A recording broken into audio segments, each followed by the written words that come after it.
Hello and welcome back to another episode.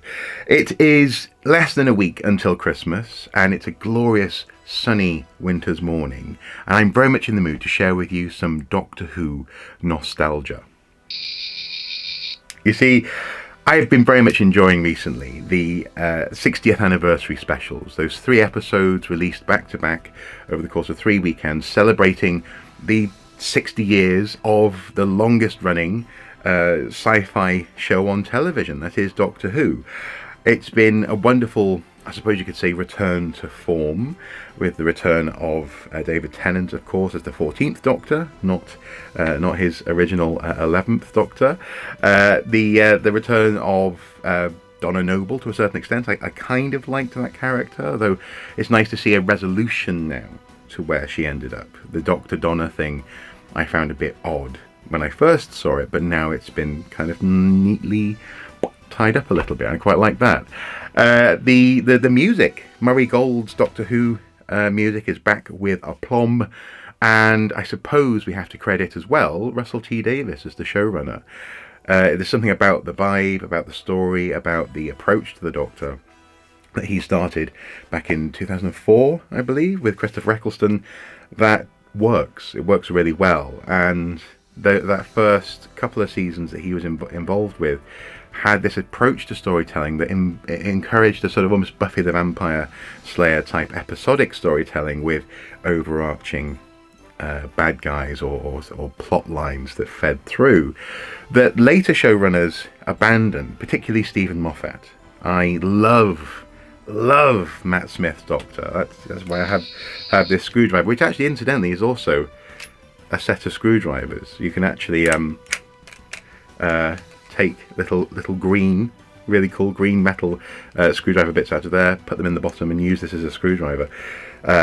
I use it quite often, in fact, as a screwdriver. So I love Matt Smith's Doctor, but as I've said in previous episodes on this channel, there was something about Moffat's loose relationship with what people do and do not know about the Doctor, what things have and haven't happened in the Doctor Who universe, that for me started to niggle me and eventually really troubled me when it came to the idea of a consistent character around whom there's no consistency. And I'll link to that episode, that previous video, at the end of this one if you're interested. Then of course came Jodie Whittaker's run as the Doctor. I liked it. I liked her approach. I liked especially that opening episode. It was magnificent. The thing that really killed it for me, partly I suppose, was some of Chris Chibnall's show-running decisions, but actually more to the point, it was the fandom. The conversation here on YouTube turned so toxic, so filled with vitriol and bile, that it was exhausting. A little bit like it's been being a Star Wars fan in recent years. It's just been exhausting to exist as a fan, as someone who's watching these stories and taking them in, and then wanting to see interesting conversations about them, and instead just finding people who are angry for various reasons. Some of them I understand. I do understand some aspects. I don't like it when people come into sci-fi, to Star Trek, for example, and feel the need to start lecturing the nerds. You know, listen here, nerds, women deserve it. And you're like, we know, we get it. Women have been powerful in nerd culture for decades at this point. No, you need to be told. You know, there's a sense of that. I understand that. And all of the things, you know, racial diversity, sexual diversity, these are things which actually have been woven into good sci-fi forever. Really good sci-fi forever. So when someone comes in and sort of feels that they need to stomp and, you know, tell the neckbeards, basement-dwelling nerds how to be decent people, it can rub people the wrong way, and that's part of what happened with Whittaker's run. But the other part was just people being downright sexist and angry, and thinking it was edgy and cool to be like that, and it just ruined especially the latter 2 seasons of her Doctor Who for me. I didn't watch them, in fact. I just didn't want to know, because all I could see was people being angry, and I thought, no, I don't want to know. I don't want to have an opinion on this. And thankfully, with the 60th anniversary, all Doctor Who has been re-released on iPlayer, all Doctor Who, all the way back, even a colorized episode, the first episode with the Daleks, I believe, has been released. Extra episodes, spin-off series. It's been a real bonanza of Doctor Who, and I hope iPlayer keeps this in some way, somewhere, because it's magnificent to be able to just go back and watch these things. I've been making my way back through. Actually, I watched The Waters of Mars the other day. One of David Tennant's sort of transitional episodes before he gave up that run as the Doctor. Run at being the operative word, of course, on Mars. Why aren't there any bicycles on Mars? Damn it. Anyway, today, bearing that all in mind, and the fact that also I've been going back and watching and catching up on what happened with Whittaker's Doctor as well, especially the Flux and the Timeless Child or Timeless Children concepts that were hinted at in the second of the 60th anniversary episodes. I've been doing all that, and I've also noticed that on iPlayer they've released what was my first actual piece of Doctor Who media, and that is the Doctor Who movie from 1996. This film is a piece of deep nostalgia for me, and so much so that I actually made my own DVD cover for it, and it's just a CD-ROM that I burned the episode from YouTube onto years and years ago, because I'd heard about the Doctor. You can't really grow up in Britain without knowing something about Doctor Who, or knowing that what the TARDIS is, for example, or that the TARDIS is a thing. Recognizing the blue box, and a friend of mine had been obsessed with Doctor Who. He in this period when we were both teenagers, Doctor Who wasn't really on TV, but he had all these VHS tapes and rerun episodes that he would watch, and he collected all these cards, and he had a whole room dedicated to Doctor Who, literally a whole room, which was quite rare in the mid-90s, to have your parents allow you to dive into something so much that you have a room dedicated to it. But anyway, when the movie was coming out, it was a real push to try and launch Doctor Who in the US. So it's partly set in America, really. Well, it is set in America, and it was a transitional episode from Sylvester McCoy's Doctor to Paul McGann. The McGann family are excellent, really cool. Sort of Scouse men. I really appreciate their style and their accents and their approach. And crucially, this partly because it was my first ever Doctor Who experience. So there you go, Sylvester McCoy and Paul McGann on a poster there. Back on TV, adventure continues. Partly because of that, this is probably my favourite Doctor Who story, although it doesn't really massively hold up really these days. The special effects aren't great, but it's also a story that gave me the opportunity to understand something about Doctor Who. So it's there's a little catch up in the magazine here, Doctor Who: The Story So Far, and so on and so forth. That gave me a little primer so that I was ready later on when the BBC finally returned to Doctor Who. I had some sort of knowledge going in as to what was happening. I was a bit disappointed that Paul McGann wasn't the Doctor, but it made sense to have another northwestern actor, someone from Liverpool, Manchester kind of area, like Christopher Eccleston, to be the Doctor after this one. So there was some sort of hand-holding, baton passing going on from the movie to the TV series. Anyway, I'm slightly rambling. Let's take a closer look at this magazine, shall we? So where else to begin except with the cover? I saw this very magazine sat on a shelf in a newsagent's in Prestatyn, North Wales, all those years ago, and it immediately intrigued me. I had no idea that a Doctor Who movie was in the works, let alone that it would grab me like this. Obviously you have bright colours and deep purples and yellows and orange and this kind of thing going on, but also the TARDIS is kind of mysterious and dark in the background. Paul McGann's Doctor is young. We shouldn't underestimate how the perception of, for me as a kid at the time, Sylvester McCoy was intriguing. I loved his look. The umbrella that he had with the question mark really stood out to me. But to have this guy, this looked like a new, fresh face for this character. And of course, this was also a movie that my friend, even, who was a massive fan of Doctor Who, had not yet heard about either. So we could both get in on the ground floor and learn about this new era of the Doctor, new characters, new trivia to go back and forth with little quizzes on together, as opposed to me dragging years behind him and all of his accrued knowledge of the previous incarnations of the Doctor. The secrets of the TARDIS revealed. How's that not intriguing to I don't know, 10, 12-year-old me? And the whole thing begins with the same screen, I suppose, the same page as the movie. The planet Skaro, deep space, time unknown. The prisoner stands alone in a pool of bright light. Around him, his unseen persecutors, the hideous Daleks. All-powerful machine creatures prepare to pass judgment upon him, his snake-like eyes shining. The prisoner addresses his tormentors. I do hereby make my last will and testament. If I am to be executed and thus cruelly deprived of all existence, I ask only that my remains be transported back to my home planet by my rival, Time Lord and Nemesis, he who calls himself the Doctor. He is the Master, one of the most evil beings in all of space and time. In cold, grating tones, the Daleks announce his fate.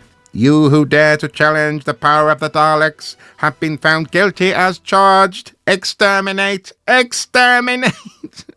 And that's how the whole adventure begins. And it's not, even though it's Paul McGann who narrates it in the movie, it's actually Sylvester McCoy's Doctor, seen here in the emergency room. He gets shot having...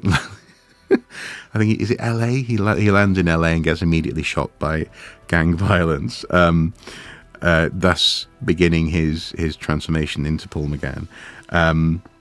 It's actually him, Sylvester McCoy's Doctor, who's called upon to transport the remains of the Master to Gallifrey. Also, I love this, the adventure of a millennium.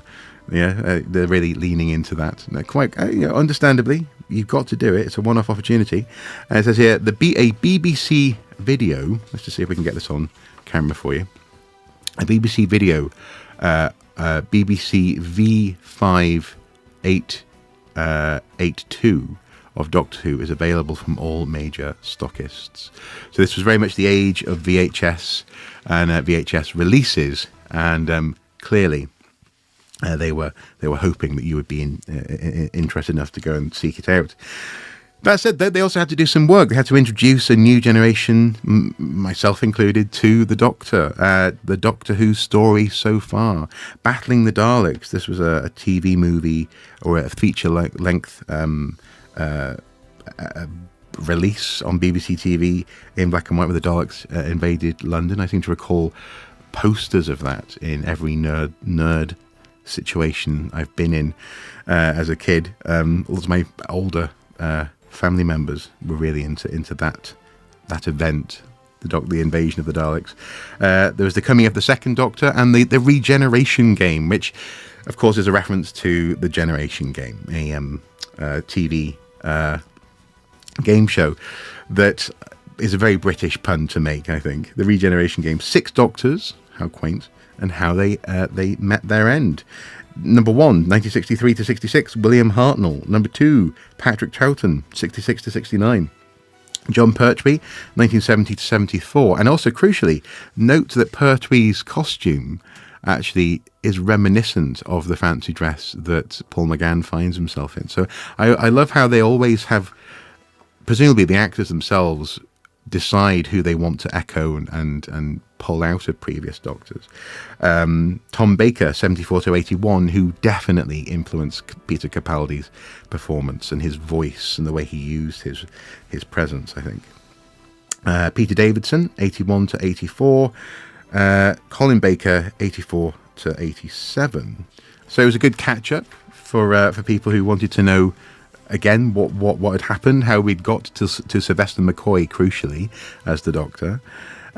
Monster Mash, we have a who's who of different monsters from Doctor Who history through the years. And, oh, there you go. There's Sylvester McCoy and his question mark umbrella handle. I loved that thing. Even though I didn't know what the Doctor was, really. I loved the look of that, with that umbrella. Some of these monsters have seen resurgence in more recent Doctor Who's. Some have not yet. So there's a rich gallery of potential bad guys for any showrunner to draw on. The whole story on Earth opens up when, after an accident on the TARDIS transporting the Master's remains, the Doctor lands in the midst of a gang war. San Francisco, not LA. He lands in San Francisco, 27 hours and 18 minutes before the turn of the millennium, and he's shot. Our Sylvester McCoy is taken to ER. They attempt to resuscitate him. It is not successful. I'm not human. I'm not the same as you. And they just think he's on drugs, understandably. And yeah, their medical intervention kills him or helps him along his way, leading to the new Doctor, who wakes up in a state of confusion, partly because of the way that Sylvester McCoy was forced to transition. He wakes up actually in the morgue, and he's got pieces of keyhole surgery equipment sticking out of his chest because they thought he was a dead body, and he'd just more or less been left as was. I don't know if that's actually standard procedure. Maybe it is until an autopsy is actually done, perhaps. But this is Paul McGann. He wakes up confused. He wakes up, immediately finds some fancy dress costume because it's New Year's Eve. There's a big party happening all over the city. He finds someone's costume, puts it on, and becomes aware that he has something to do with time and something important about time that he needs to be tackling, but he's not quite sure what it is at first. And here you can see the two actors having a great time with McCoy on the slab. Paul McGann catches his predecessor Sylvan McCoy lying down on the job. And McCoy, I think, does a really, really generous job in this movie of handing over the reins. Oh, there you go. Doctor Who videos, books, watches, and cakes. Oh my goodness. 20 copies of Doctor Who film must be won. The exciting new Doctor Who film, or movie? Film is available from all major video stockists, but BBC Video have kindly offered us 20 copies to give away to readers of the Doctor Who movie special to be in with a chance of winning. Answering to this question, what is the name of Doctor Who's home planet? Of the Doctor's home planet? Well, Gallifrey. 10 Doctor Who watches must be won. The Doctor Who novelisation. I might have to try and get my hands on that, actually. I can have a look on eBay. How many hearts does the Doctor have? 2. And now that's interesting. Which part of an atomic clock does the Doctor need to fix his TARDIS? Now that I can't quite recall. And then we have the cake. 25 Doctor Who cakes must be won. And look at that. It says here, he's back, and it's about time. Yeah, in more ways than one. The story's about time, and it's about time that he's back. Identity crisis. The Master is occupying the body of the EMT, the emergency medical technician, the paramedic who rescues and takes Sylvester McCoy's body to the hospital. And the Master is occupying this body, but it won't last for long because he needs a Gallifreyan body. Human bodies aren't up to scratch. He has the TARDIS. This is my favourite version of the TARDIS. I wonder if we'll get there. It will get there. So yeah, he takes on this. The Master takes on and really leans into that snake-like aspect. They talked about him having snake-like eyes in the opening. He becomes kind of like a jelly that escapes from his confinement, like his ashes are in a little crate in the TARDIS. He messes up the TARDIS. He sort of squelches into the control panel, forces it to crash on Earth and crash land on Earth, or emergency stop, I guess, on Earth. And I thought the actor did a good job. Eric Roberts was pretty darn good, and the slick hair, all this other stuff, the coat that he wore, he really tried to lean into that idea of a serpentine corrupting force. Of course, this is published by Marvel, and you can see these collector's editions were exactly the volumes that introduced me to Spider-Man, all in the same newsagent. Oh, so nostalgic. Wonderful. Enter the TARDIS. The TARDIS, acronym for Time and Relative Dimension in Space, is the greatest technological achievement of the Time Lords of Gallifrey. Join us on a special tour of this amazing, indestructible time machine. And it's interesting how the Doctor and his companion always have to do this sort of standing ready for action, sort of slightly crouched, kind of pose, seemingly forever, certainly at this point onwards. All the stuff for the 60th anniversary special has been David Tennant and co. sort of, pointing towards the camera like, whoa, that kind of thing. The main controlling of the TARDIS, I mean, I'm not going to go through all this here, but just look at it. It's just this steampunk. It's got candles, it's got mahogany, it's got light bulbs and extruded ironwork and hanging tubing and cables and cathode ray televisions as information readouts. There's a library, which is part warehouse, part library. There's the Eye of Harmony, which we'll probably come to in a later page, at the heart of the TARDIS, which is in a room called the Cloister. They really turned the TARDIS into this gothic, gorgeous thing. The adventure continues. I think the movie may still actually be available on YouTube. If it is available, I'll link to it in the video description. Dr. Grace Holloway was the Doctor's assistant in this movie. And a little bit like with Paul McGann, he has seen a return in audiobook form, but also in the TV series a couple of times. Towards the end of... in the final episodes of Jodie Whittaker's run, he was there as a previous incarnation of the Doctor. But Grace Holloway hasn't yet returned. And that's a shame. Daphne Ashbrook, the actress. Shame. But then again, this was a bit of a weird one, wasn't it? This was a production in the US. She's an American actress. This won't have had an impact on her life in the US as much as it would as it does for British actors and actresses here in the UK. The denouement of the whole story, of course, happens at midnight, the turning of the new year, and 4 minutes into the new year, it looks like the Master is on the verge of victory, dressed as a Time Lord there in the Cloister. You have, look at that, sort of Edward Scissorhands type, partly, Sleepy Hollow, Tim Burton-esque torture machine, maybe a hint of Hellraiser. That's something I wouldn't have had a clue about. Hellraiser, as a kid, but they're drawing on some of this stuff to make this beautiful version of the Doctor and his story. Time Traveler's Guide to the Galaxy.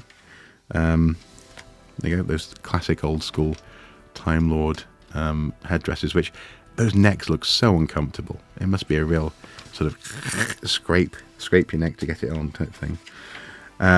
What's next for the Doctor? Well, it turns out not much. Unfortunately, there wasn't a TV show. There wasn't more movies. With the future of Earth saved, the Doctor sets the controls of his TARDIS and heads out into the mysterious depths of the universe, towards wondrous new times and places and thrilling new adventures. Who knows what terrors and dangers lie before him?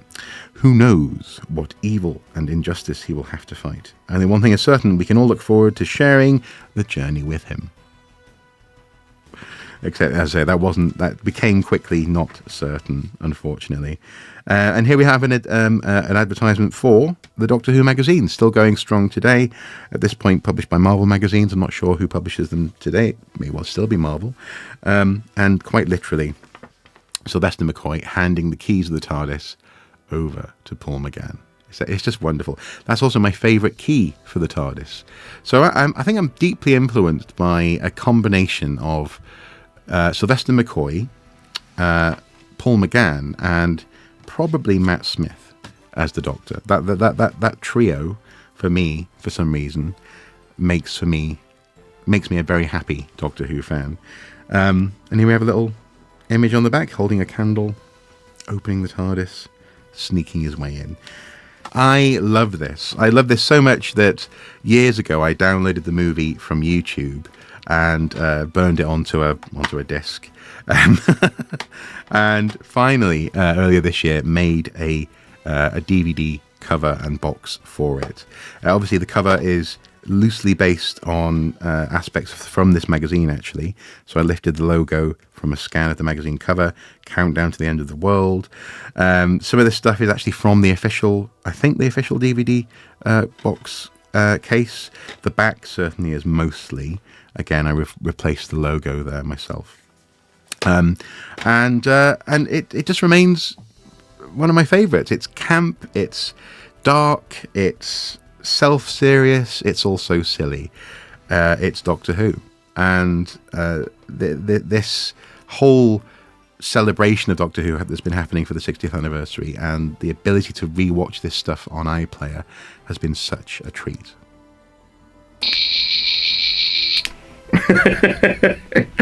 So there you go.